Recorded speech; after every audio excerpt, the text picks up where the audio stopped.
What's up, Mystic Manifesting family? Nick with Mystic Manifesting here. And today, it's nice to be able to do that intro again. You might tell that I'm a little bit stuffed up.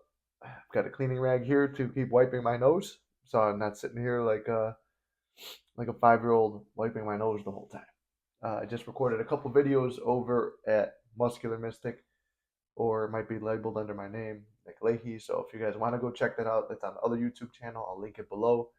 Um, I talked about manifesting bodily changes, and I talked about learning to be in the present moment because I'm coming off being sick, and that was something that grounded me in the present moment because I couldn't focus on anything other than getting better. But today I want to talk about the dangers of a manifesting partner and the perks to a manifesting partner. And I've kind of referenced it before in like the video where I talk about, do you need a coach? It's a similar topic. Do you need a manifesting partner? And the answer is always no. You don't need anyone to help you get whatever you want. Your reality is affected by your thoughts. You are the creator, you are the observer. So you don't have to worry about what another person says. Now, there's perks to it. I had many manifesting partners over the years, from back in my Reddit days when I was hanging out there trying to learn all this stuff with an SP that my very first SP when I tried to learn all this stuff and failed at it, which what do we know? There's no failure. It actually led me to the bridge where I have my specific person now. But back in those days, I didn't know what I was doing. I was all out of desperation and fear energy all day, every day. And having the manifesting partner was kind of like good. She would check me like, hey, you're fucked up here, you're fucked up there. Like watch your mindset. And I would do the same thing with her. Hey, no, be careful, your belief is this, your belief is that.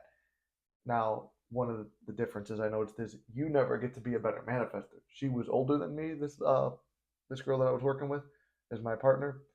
She was older and she knew about the law of assumption longer. I believe she was like I can't remember if it's like a medium or remote projector. So she had experience in other phenomena of the whatever this psychic abilities stuff is. So almost like she's the boss, I'm in charge. Listen to me. I know what's right.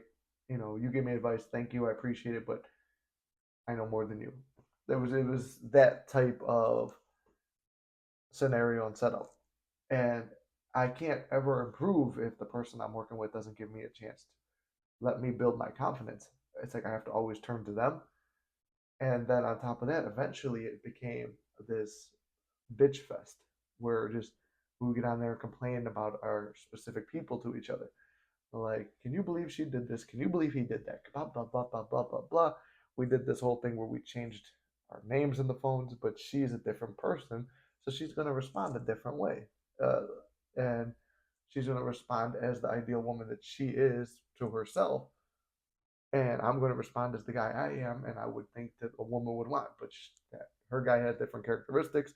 My girl had different characteristics. It was just not a good match. And eventually we just kind of stopped talking. Eventually they broke off. But then you could have very good manifesting partners. Like, as you know, when I started this channel, you guys got to see the ups and downs of my own personal stuff. Like, I thought I had everything figured out. Nope. I would always pray for ways to become a better coach and better teacher. To become a better coach or teacher, you need to go through fires of adversity.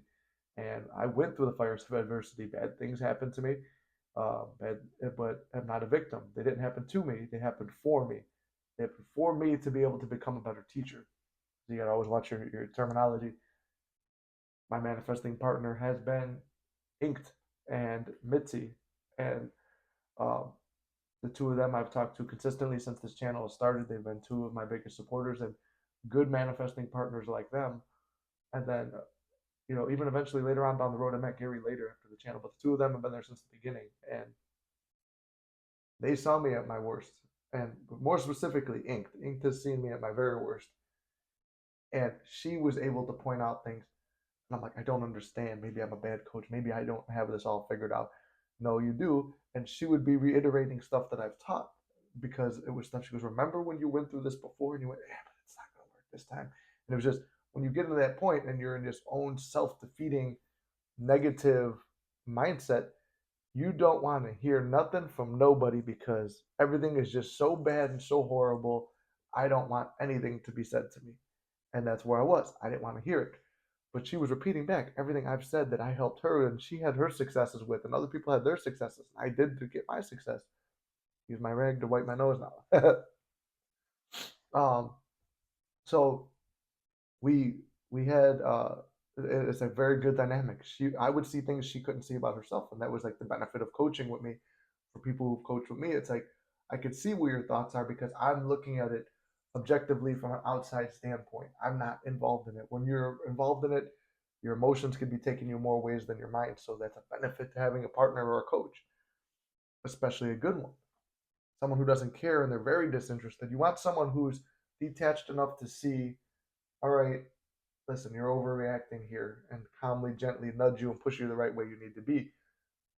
And at the same token, you don't want somebody so detached where it's like, I really don't give a fuck. Here's what you need to do. Like that will move into more of the manifesting coaching realm where they would be like, I don't give a fuck. Here's what it is. It's like this, and they want to yell at you and fuck them for that.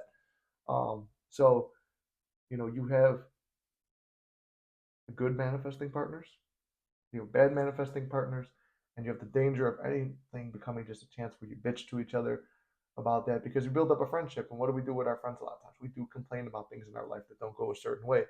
So there's the pros and the cons to it. I would say if you're going to go this route, be very careful. If you're going to go the route with coaches, I always advise be very careful. And it's not me plugging myself for coaching. Like I said, I'm always my worst my worst salesman because I'll tell you, you don't need a coach. You could do everything yourself. I did and figure things out myself. And when bad things would happen and things would blow up in my face, I would realize, wow, what Inked was saying, she saw what I couldn't see. So if you find a good person who's very trustworthy and really has your best interest at heart, a good, wholesome person, um, they're able to identify things and putting your trust in them. That's like, okay, you can be my eyes because I can't see what needs to be seen right now. And it's the same thing with coaches. If you don't know anyone, you don't want to sit there seeking somebody or manifesting in a manifesting partner, which if you could just do that, manifest into your specific person or whatever you're desiring, then you could get a coach. And I do offer coaching, and you could get the links down below, but you don't need it. I'll keep repeating it. I used one coach, but I had already had success manifesting a specific person before that. And then I had problems after, and it was me. And it's always been me. And it's going to be you, and it's always going to be you. It's just someone to keep you in check, to evaluate where you are. And I think it's Gary brings up the point about some of the greatest athletes of all time. They all still had coaches and trainers, but they had good coaches and trainers who wanted to see them do the best. And that's what I want for you guys. So just be very careful if you're going to go the route of finding it. And here's, let me add one more point to it as well. This will become a process then. I've got a manifesting partner. Now it becomes this whole thing. Like you have a training partner in the gym. It's a lifelong endeavor. We are going to lift weights until they're going to throw dirt on top of us. We're in the gym doing what we need to do. And I'll see you tomorrow. I'll see you tomorrow. Implying that the work is not done. So you're talking to this person. All right, I'll see you tomorrow. We'll talk more about this tomorrow. Implying that there's still a problem and we have to figure it out tomorrow. And then the next day, all right, well, I'll talk to you tomorrow. And you know what? Fuck them. If they never come back, you could do better. Implying there's still a problem. Be very careful with that, setting yourself up in a way that there's always going to be a problem. But with that, be careful. I love you guys. You can't fuck this up. It's all working out in your favor, and you got this.